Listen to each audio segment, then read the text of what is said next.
आणि लाडकी बहीण योजनेसंदर्भात आता एक अतिशय महत्त्वाची बातमी समोर येतेय। लाडक्या बहिणींसाठी सगळ्यात मोठी आनंदाची बातमी आली आहे।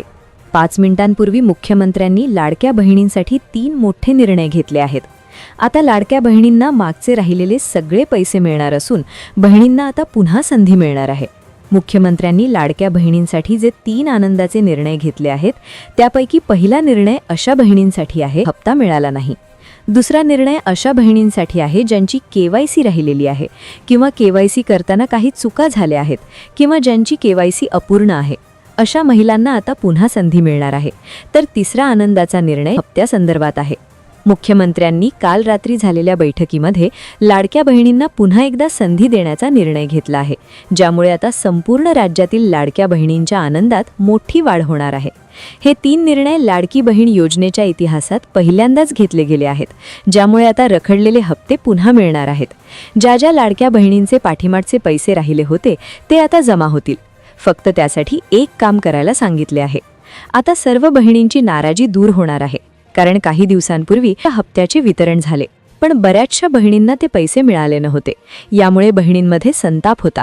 काही ठिकाणी मोर्चे देखील काढले गेले होते। हप्ता मिळाला नाही आणि केवायसी प्रलंबित आहे, हे मुख्य मुद्दे होते। यावरच सरकारने आता 3 मोठे निर्णय घेतले आहेत। मुख्यमंत्री स्वतः म्हणाले की जर तुम्हाला इथून पुढे नियमित पैसे हवे असतील, पाठीमागचे पैसे मिळवायचे असतील किंवा केवायसी पुन्हा करायची असेल तर तुम्हाला 2 कामे लवकरात लवकर करावी लागणार आहेत। लाडक्या बहिणींसाठी ही अतिशय महत्त्वाची माहिती आहे। मग कोणते आहेत ते 3 निर्णय? मागचे पैसे मिळवण्यासाठी नेमकं काय करायचं याची सगळी सविस्तर माहिती आपण या व्हिडिओमधून घेणार आहोत। या व्हिडिओचा एकही सेकंद तुम्ही स्किप करू नका, कारण तुमच्या लाडकी बहीण योजनेचे पुढचे सगळे भवितव्य या व्हिडिओवर अवलंबून आहे। त्यामुळे हा व्हिडिओ लक्षपूर्वक पहा। नमस्कार, माझ्या महाराष्ट्रातील सर्व लाडक्या बहिणींनो, आजचा हा व्हिडिओ तुमच्या आयुष्यातील कदाचित सर्वात मोठी आनंदाची बातमी घेऊन आला आहे। जर तुम्ही गेल्या 2-3 महिन्यांपासून आपल्या हक्काच्या 1500 रुपयांची वाट पाहत असाल, जर तुमची दिवाळी आणि संक्रांत हप्त्याशिवाय गेली असेल, तर आता तुमचे सर्व प्रश्न सुटणार आहेत, कारण खुद्द मुख्यमंत्री आणि राज्याच्या महिला व बालविकास मंत्र्यांनी अतिशय ऐतिहासिक आणि क्रांतिकारक निर्णय घेतले आहेत। आणि मला खात्री आहे की जे अपात्र ठरतील त्यांना माहितीच होतं की कालांतराने ते अपात्र होणार आहेत। शेवटी आपण ज्या वेळेला फॉर्म भरत असतो त्यावेळेला आपल्याला माहिती असतं की आपण कुठल्या तरी स्कीमचा फायदा म्हणजे आपण लाभ घेतोय आणि तरीसुद्धा आपण हा फॉर्म भरलेला आहे। त्याच्यामुळे असं काही नाही आहे की ते त्यांच्यासाठी पण अनपेक्षितपणाने राहणार आहे। शेवटी तो डेटा व्हेरीफाय झाल्यानंतर सरकारी जे कर्मचारी आहेत त्यांच्याकडून ती रक्कम वसूल करण्याचा निर्णय हा विभागाने घेतला, शासनाने घेतला। मंत्रिमंडळाच्या बैठकीमध्ये सुद्धा राज्याचे मुख्यमंत्री आणि दोन्ही उपमुख्यमंत्री मंत्रिमंडळांसमोर त्या ठिकाणी तो आम्ही ठेवला आणि त्यानुसार सरकारी चलांच्या माध्यमातून ते राज्याच्या तिजोरीमध्ये येण्याची प्रक्रिया ही त्या ठिकाणी सुरू आहे। त्याच्यामुळे कुठल्याही पात्र लाभार्थ्यावर अन्याय होऊन देणार नाही ही दक्षता विभाग म्हणून आम्ही घेतो। शेवटचं काही लाडकी बहीण लाभार्थीमध्ये सुरुवातीला 2.63 कोटी इतकी संख्या होती बहिणींची पोर्टलवर। आता ती पोर्टलवर केवळ 1.6 कोटी दिसते, म्हणजे जवळपास 1.5 कोटी लाभार्थी गेले कुठे? ज्या गोष्टीचा तुम्ही उल्लेख करताय ही कुठल्या तरी एका रँडम पोर्टलनी फेक तयार केलेली बातमी आहे आणि माझी प्रसारमाध्यमांना मनापासून विनंती आहे की आपण एखादी गोष्ट आपल्या वर्तमानपत्रामध्ये किंवा आपल्या माध्यमांच्या चॅनल्सवर दाखवत असताना त्या गोष्टी क्रॉस व्हेरीफाय करणं आपण फार गरजेचं आहे। हे 1.5 कोटीचं रजिस्ट्रेशन तुम्ही दाखवताय हे गेल्या वर्षीच्या जून-जुलैचं आहे आणि आपण कुठल्या तारखेची बातमी सर्क्युलेट करतोय, कुठल्या तारखेची बातमी आपण आत्ता प्रसिद्ध करतोय, ह्याला कुठंतरी सगळ्या गोष्टीचा एक अभ्यास त्या निमित्ताने झाला पाहिजे, कारण आपण लोकांपर्यंत चुकीची माहिती पोचवतोय, विनाकारण पोचवतोय। मुळात 2,63,00,000 हे रजिस्ट्रेशन होतं। 2,63,00,000 कधी लाभार्थी नव्हते। 2,63,00,000 हे रजिस्ट्रेशन आणि आम्ही हे किमान 50-100 वेळा तरी आत्तापर्यंत कदाचित माध्यमांसमोर पण बोलून झालेलं आहे।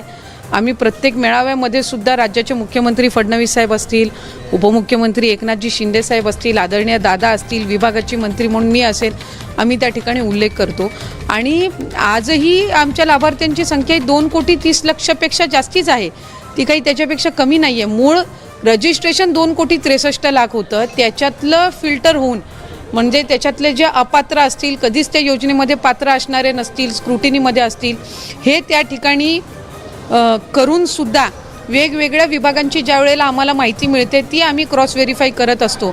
आणि कधीही म्हणजे आत्ताच्या गेल्या 6 महिन्याच्या कालावधीमध्ये 2,25,00,000 2,30,00,000च्या खाली कधीच लाभार्थी आलेले नाही आहेत. यंदाच्या महिन्याचा आम्ही ऑगस्ट महिन्याचं DBT केलं आहे, त्याचाही आकडा आम्हाला त्या ठिकाणी 2-3 दिवसामध्येच येईल.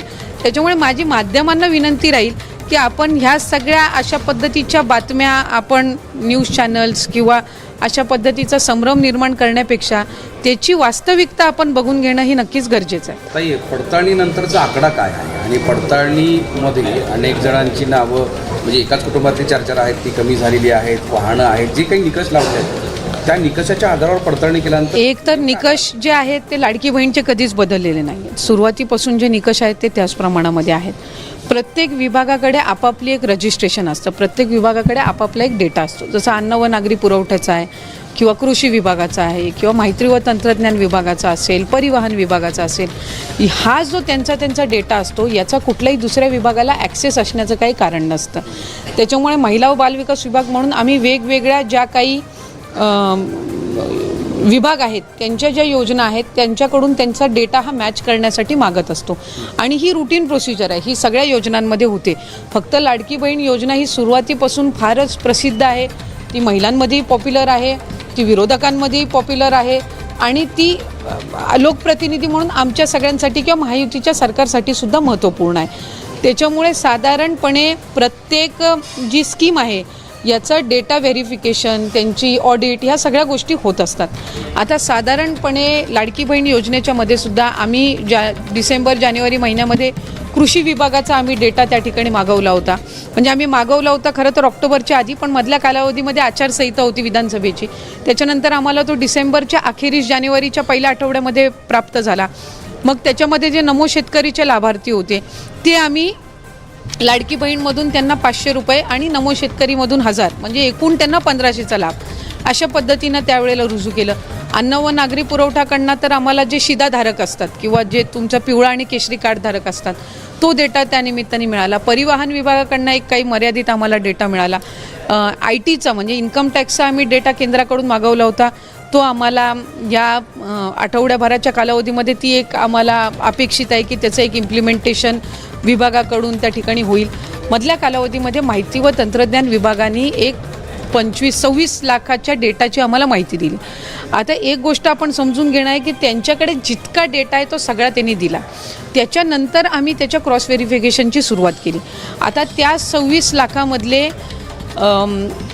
2,63,00,000 जे काही रजिस्ट्रेशन झालं होतं याच्यामध्ये सुरुवातीच्या कालावधीमध्येच अपात्र झालेले पण अपात्र ठरवलेले पण बरेच आहेत, कारण तो एक डेटाचा चंक आहे. तर त्याच्यातले त्या 26 लाखामधले 26 लाख काही बाद नाही झालेले आहेत. त्याचं आम्ही क्रॉस व्हेरिफिकेशन ती प्रोसिजर आम्ही केलेली आहे. अंगणवाडी सेविका, मदतनीस या ग्राउंड लेवलवर जाऊन त्यांनी प्रत्येक ठिकाणी व्हेरीफाय केलेलं आहे आणि ते आमच्याकडे साधारणपणे या 1-2 ह्या एखाद आठवड्याच्या कालावधीमध्ये ते सगळंच आमच्याकडे जे काही एकत्रीकरण आहे त्या सगळ्या जिल्ह्यांचं रिपोर्टचं तेही आम्हाला प्राप्त होईल आणि त्यानुसार जे पात्र लाभार्थी आहेत त्यांना लाभ त्या ठिकाणी सुरू राहणारच आहेत. आणि त्या डेटामधले जे अपात्र आहेत जी काही असतील 2-4 लाख 5 लाख जी काही असतील त्यांना निश्चितपणाने त्यांचा जो लाभ आहे तो त्या ठिकाणी जो थांबवण्यात आलेला आहे तो कंटिन्यू तसाच राहील, म्हणजे तो पुढेही थांबवण्यात येईल.